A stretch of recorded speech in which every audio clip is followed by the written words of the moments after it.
ये नियम है कि चाहे सैकड़ों दोषी छूट जाएं, लेकिन एक भी निर्दोष नहीं छूटना चाहिए। This is the cardinal principle of the law. दूसरी चीज ये है कि साइंस का जो पार्ट है वो एक टेक्नोलॉजी है और एक प्रोसीजर है। अब आपने अगर मान लिया थोड़ी देर के लिए, I am a staunch supporter of forensic science. जितना काम मैंने किया है शायद कम लोगों ने किया होगा इंडिया में इसमें, लेकिन उसके बावजूद भी आपको आंख कान खोल करके काम करना है। अगर मान लिया आपकी चेन ऑफ कस्टडी ही डिफेक्टिव है, आप कभी राहुल का केस पढ़िए, and I want to bring to your point notice, इसने इतना एक हंगामा खड़ा कर दिया इस केस ने। कितने लोग हैं हमारे यहाँ 2022 का केस है जिसको राहुल के केस का पता भी है, और सारे के सारे जो ये केस जितने हमारे मतलब डिसमेंटल हो रहे हैं, वो सारे के सारे के पीछे जो एक केस खड़ा हुआ है वो है राहुल का केस।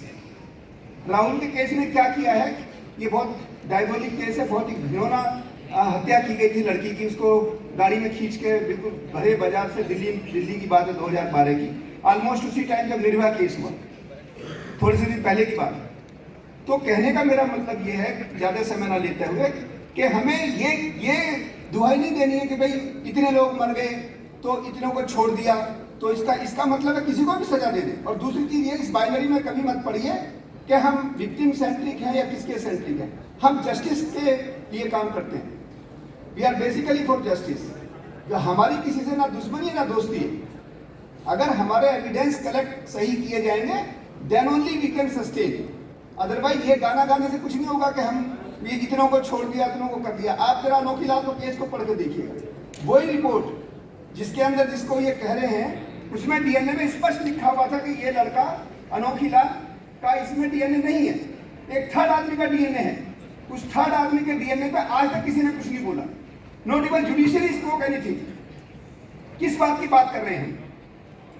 तो मेरा आप सबसे यह अनुरोध है कि हमें एक जुडिशियस पुलिस चाहिए, हमें एक जुडिशियस क्रिमिनल जस्टिस सिस्टम चाहिए। नहीं तो जिस तरीके का अगर हम ये रोना रोते रहेंगे कि इतने लोग मर गए, इतने मर गए, इससे नहीं चलेगा। और ये जो कह रहे हैं ये वर्ल्ड वाइड केस है, जो एक ये कैम्पटन वंडर केस 1960 का है, सॉरी 1660 का है, पढ़ के देखिए।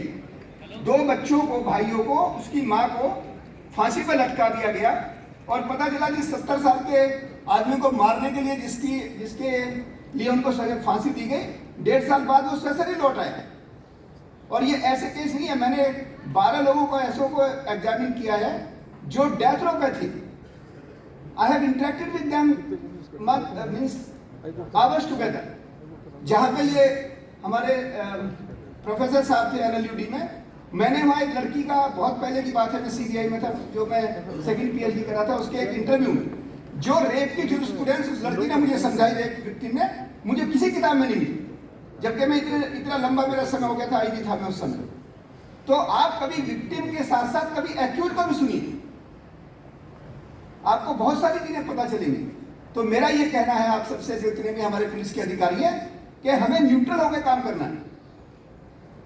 हमें एविडेंस ऐसे लाने हैं जो अकाट्य हो। तो इस बाइनरी में मत पड़िए कि ये विक्टिम सेंट्रिक है, कोई कहेगा एक्यूज सेंट्रिक है। We are only for justice, and with this now you please take up.